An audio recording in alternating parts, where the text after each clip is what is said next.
Bismillahirrahmanirrahim. Assalamualaikum warahmatullahi wabarakatuh. Ketemu lagi dengan saya di channel ini. Kali ini kita akan melanjutkan pembahasan pada video sebelumnya bagaimana membuat peta lereng, kemiringan lereng. Untuk video ini kita fokus kepada aplikasinya nantinya untuk sebagai peta dasar seorang geos untuk melakukan eksplorasi di orientasi di lapangan. Jadi pada video sebelumnya kita sudah belajar bagaimana mendownload data DEM, lalu kemudian kita gabung, lalu kemudian kita klip sesuai dengan batas wilayah yang kita ingin kerjakan. Seperti ini. Nah, seperti ini. Nah, untuk pada pekerjaan ini kita akan bekerja untuk di zona UTM. Jadi kita klik kanan lembar kerja kita, data frame properties, koordinat sistem, lalu kemudian kita pakai zonanya. Kebetulan kita kemarin random ternyata Oke, kita lihat dulu ya untuk teman-teman yang belum terlalu paham, masih awam tentang zona UTM. Kita lihat zona kita ini, kita ambil satu contoh ini. Nah, kemarin kan kita download data di sini, data DEM-nya. Ternyata dia ada di zona UTM di Indonesia itu 51S. Jadi kita bakalan bekerja di zona itu. Nah, jadi untuk teman-teman yang belum favoritkan, masuk di sini ya. Project koordinat sistem, lalu UTM, lalu WGS 84 short.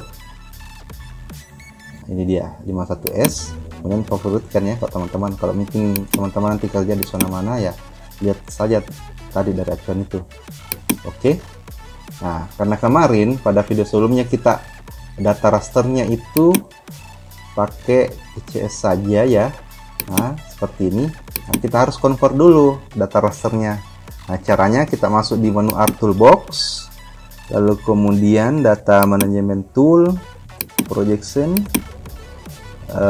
raster, project raster.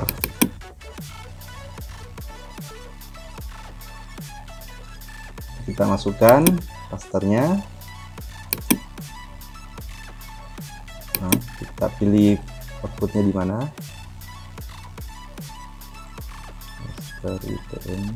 Jangan lupa .tif output koordinatnya 1S. Oke, proses. Oke, sudah selesai. Kita cek ya di kanan properties. Oke, sudah zona tab. Jika file SHP yang teman-teman mau rubah ya pakai yang project ini saja langsung. Kebetulan batas kerja saya sudah di zona 51S. Jadi ini hanya percobaan ya, jangan sampai ada yang dapat wilayah sini daerahnya. Ini cuma percobaan saja untuk berbagi ilmu saja. Ini rasternya, data rasternya, kemudian kita jadikan kontur. Caranya masuk ke Art Toolbox, lalu kemudian di 3D Analysis Tool, raster surface, kita pilih kontur, masukkan data raster UTM-nya, kemudian kita simpan kontur. Kontur interval kita pakai 10, lalu oke.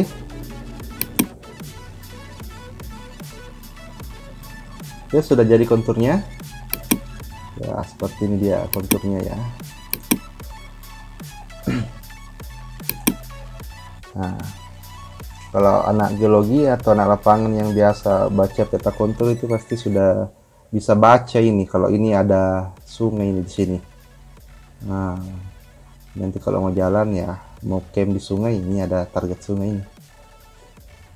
Oke, setelah itu kita mau hilangkan dulu ini yang kecil-kecil ini. Caranya klik kanan di sini, open attribute table, add fill,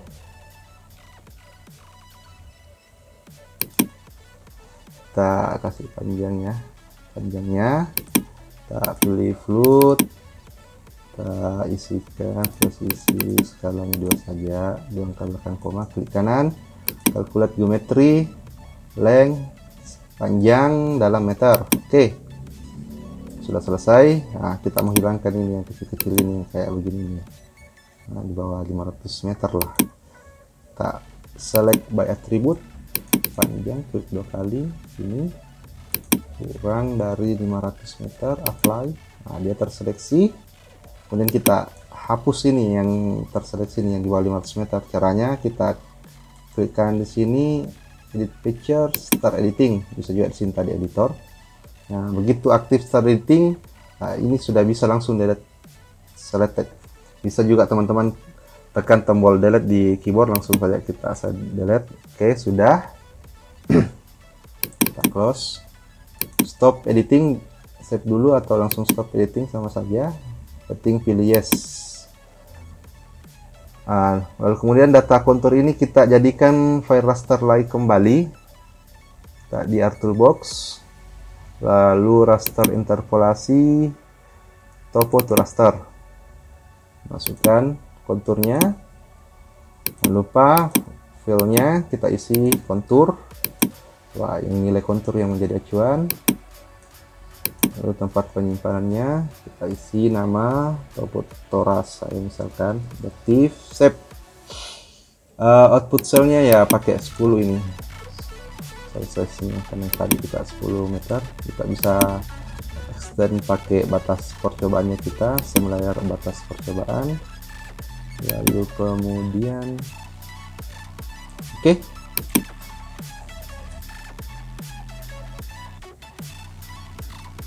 sudah selesai seperti ini datanya, data rasternya. Lalu kemudian kita buat menjadi slope di menu ArtToolbox, di raster surface slope.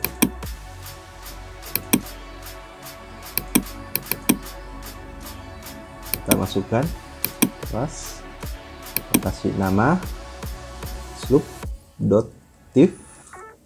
Oke, metodenya planar, kita pakai percentage kan kita nanti mau klasifikasikan persen. Oke, ini sudah jadi. Lalu kemudian kita bagi kelasnya. Caranya ArtToolbox, terus kemudian 3D Analysis Tool, raster class, reclassify. Masukkan rasternya, slope. Lalu kemudian kita klik di sini classify.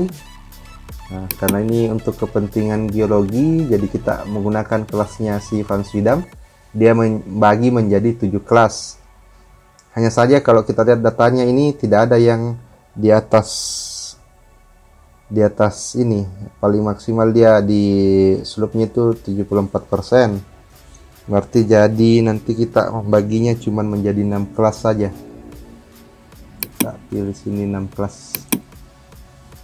Oke, kelas pertama pakai 0 sampai 2, 2 sampai 7, 7 sampai 13, 13 ke 20, 20 ke 55. Nah, harusnya kan 55 ke 140 ya, sesuai dengan Van Swijdam. Klasifikasi lerengnya pada tahun 1979. Jadi hanya 6 kelas saja kita dapatnya. Apa? Kita klik OK. Lalu kemudian kita pilih penyimpanannya di mana.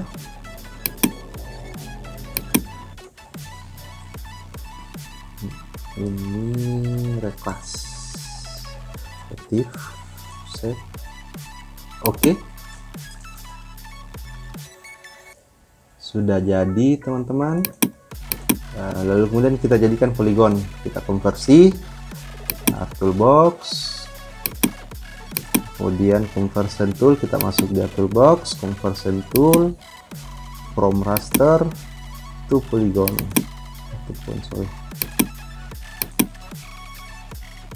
from raster to polygon.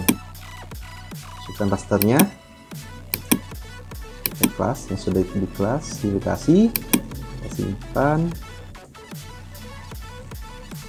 kelas polygon misalkan. Jangan lupa ini centang. Oke. Nah, sudah jadi teman ya. Nah, ini ada banyak lagi nih poligon-poligonnya yang kecil ini. Kita bakalan mengeliminate ini berdasarkan luasannya ya. Kita klik kanan, font atribut, ya tambah kolom lagi, luas, good.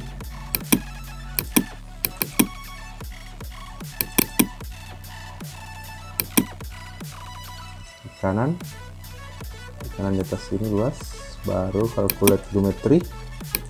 Nah, area kita pakai satuan hektar. Oke. Jadi teman-teman ingat tadi di awal kita membuat kontur itu dengan interval 10 meter. Nah, sesuai dengan peraturan BIK nomor 15 tahun 2014 bahwa kontur 10 meter itu untuk ketelitian RBI itu skalanya itu 1:25.000.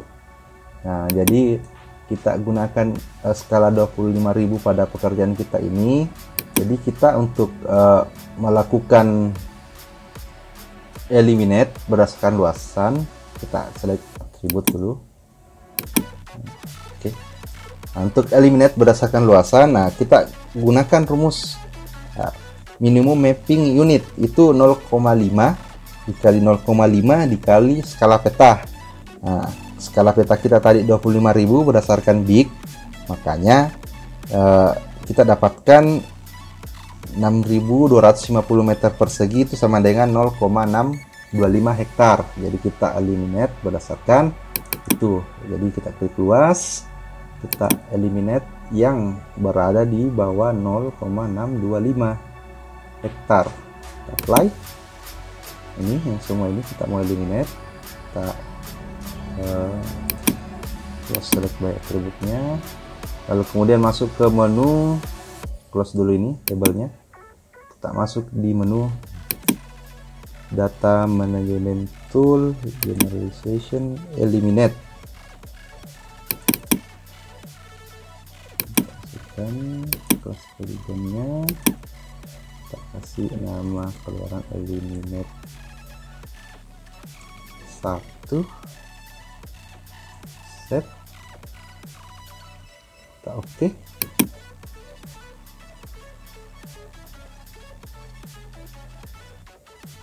Coba kita hilang. Nah, sudah mulai hilang kan teman-teman yang kecil-kecil tadi. Lalu kemudian kita smoothkan.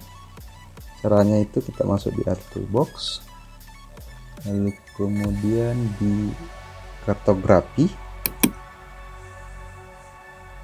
generalization, kemudian kita smooth, ini dia smooth polygon.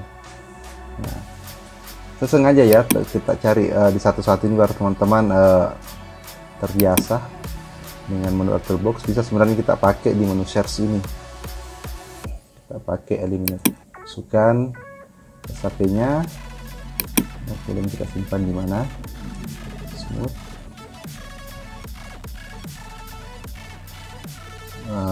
smooth toleransi, bisa toleransi pergeserannya 100 meter lah luas.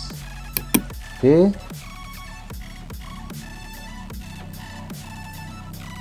Sudah. Ini kita lihat teman-teman masih ada yang kecil-kecil ya. Kita eliminate saja dulu lagi dulu, kita hilangkan yang kecil-kecil ini. Toolbox,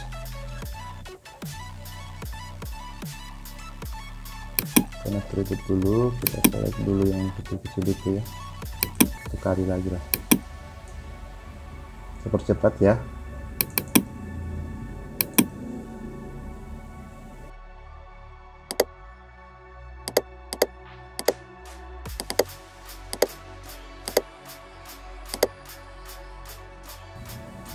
Ini saya percepat ya teman-teman, saya mau smoothkan lagi dulu ini.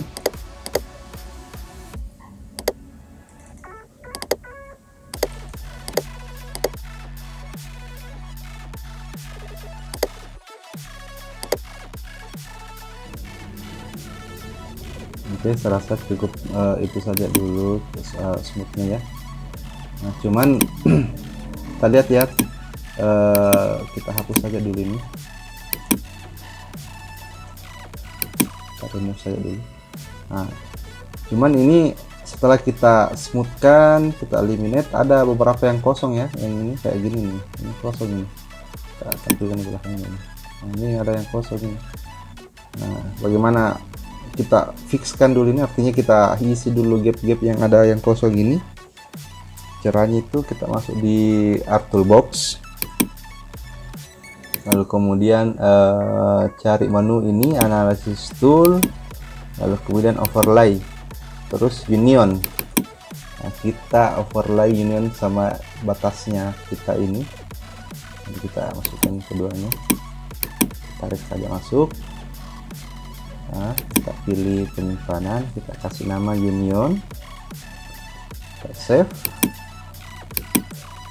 Oke. Nah, ini sudah ada. Kita cek atributnya, open attribute table. Ada banyak. Coba kita urutkan saja di sini, klik kanan, sampai sini. Nah, ini ada yang nol ini ya. Nah, ini tadi nih penambahannya, unionnya tadi ya. Ini yang kosong-kosong ini. Nah, kita kemudian aktifkan dulu menu editing, start editing, lalu kemudian explode. Nah, kalau teman-teman belum ada di menu itu, munculkannya, kita klik di toolbar advanced editing, lalu kemudian pilih explode multipart feature.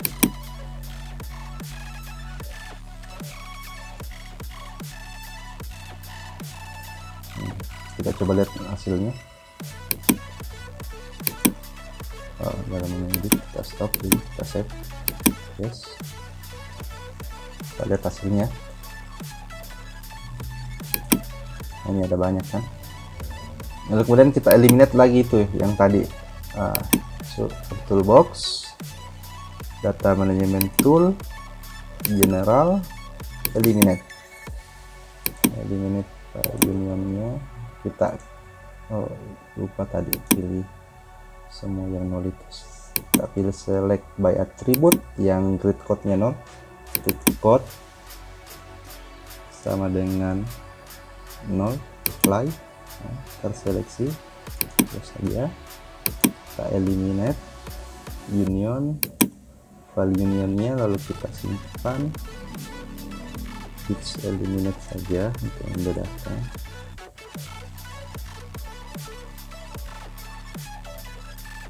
Save. Oke. Close tabelnya ini. Eliminate-nya ini dia. Lihat apakah sudah terisi yang kosong tadi. Oke, sudah terisi. Ketika sudah kita isi, nah kemudian kita satukanlah nilainya menjadi, pakai menu Art Toolbox, lalu masuk di data management tool, generalization, dissolve. Nah, fungsi dissolve ini kita klikkan dulu sini, atribut ini kan ada banyak nih grid code ini. Nah, kita satukan saja yang grid code 1 dengan 2.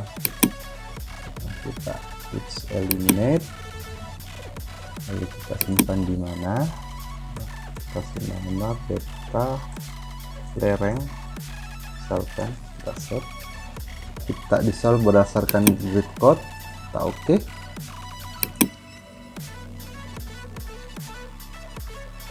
Oke, sudah jadi. Nah, ini sudah jadi nih teman-teman, tinggal kita layout. Sini saya tidak layout ya, kita cuma buat peta lerengnya. Setelah itu kita open attribute, hasilnya tadi ini ada 4, ada 6 ya, karena tidak ada di atas 140. Kita klik kanan, properties, simbologi, grid code, add all value, apply. Oke, ini 1 2 3 4 5 6. Supaya lebih ini, kita open attribute, kita tambahkan dulu 1 kolom di sini.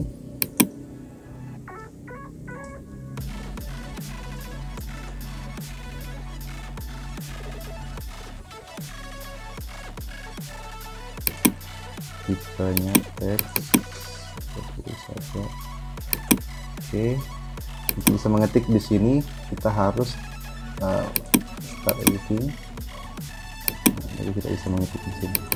Nah, 0 sampai 2%, terus 2 sampai 7% tadi kan, terus 7 sampai 13%.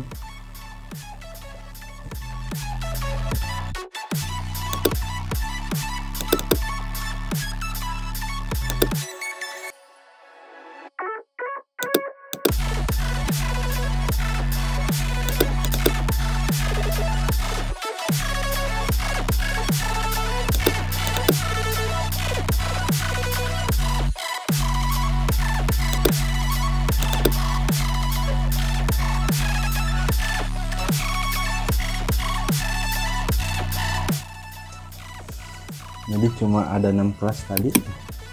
Stop edit, set yes, close, klik kanan di sini, properties, simbologi, add value, kita pakai kemiringan. Nah ini dia, ini belum tersusun, caranya disusun. Kita klik di sini, naik.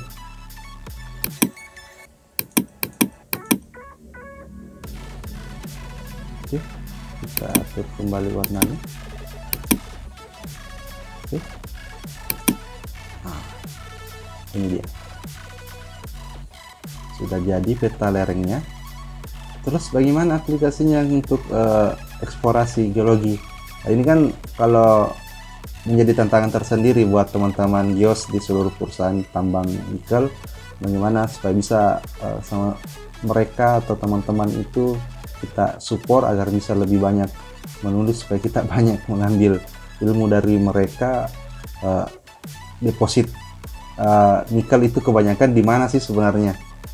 Karena ada banyak teori, ada yang mengatakan dari 35 sampai 55%, ada yang di 13. Itu kan berdasarkan case di lapangan. Jadi untuk teman-teman eksplorasi, saya pernah belajar juga sama teman-teman geologi eksplorasi, dia untuk target untuk mengecek suatu wilayah, misalkan untuk luasan ini, nah dibuatlah kelerengan ini sebagai peta dasar. Ada banyak peta dasarnya, salah satunya ini. Jadi kita coba jelaskan sedikit yang sejauh yang saya tahu.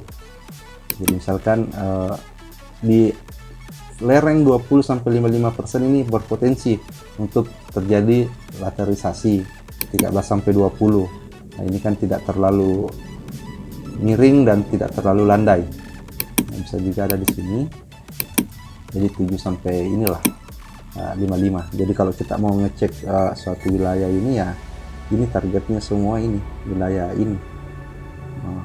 Tidak kita datangi semua, kita datangi yang satu-satu yang berpotensi misalkan untuk mewakili. Makanya biasanya kita lihat juga salah satunya peta geologi. Kebetulan untuk wilayah sini saya sudah ambil data peta geologi saya dapatkan di pulau di wilayah sini, lalu kemudian saya referencing. Nah ternyata untuk wilayah sini tuh masuk di berdasarkan peta geologi misalkan. Nah ini kan semacam gunung, ini atas gunung, ini punggungan gunung, di gunung ini. Karena kita lihat dari peta geologi memang ini ada struktur ya. Nah ini ada gunung memang di sini, ada panjang. Jadi teman-teman biasanya melihat ini untuk memilih lokasi pos-pos pengamatan itu ya berdasarkan lereng ini dan yang mewakili lah geologi regional, sehingga teman-teman bisa melakukan pemetaan geologi regional yang lebih detail lagi, lebih kecil lagi skalanya. Kita lihat untuk wilayah sini misalkan, nah ini kan kompleks ultramafic, ini satuan malihan. Untuk kita bisa lihat di penjelasan lembar geologi ini, lembar peta geologi ini, kepulauan apa ini, Pulau Wowoni. Cukup itu saja mungkin saya jelaskan yang sejauh yang saya tahu. Jadi biasanya teman-teman pilih titik pos di sini, misal ini ada sungai di sini, pilih pos di mana lagi untuk mewakili wilayah-wilayahnya, lalu kemudian dilakukan mapping. Itu dibuat tracking jalur biar teman-teman berdasarkan dari kontur untuk teman-teman yang berpengalaman ini. Mungkin itu saja, ini sudah jadi peta lerengnya, itu tadi sekedar intermezzo. Ini sudah jadi, tinggal di layout. Nah, untuk video ini sampai di sini saja. Terima kasih teman-teman. Jangan lupa subscribe video ini, berikan komentar, kritik dan saran tentang video saya ini supaya bisa lebih berkembang untuk saya ke depannya. Terima kasih. Assalamualaikum warahmatullahi wabarakatuh.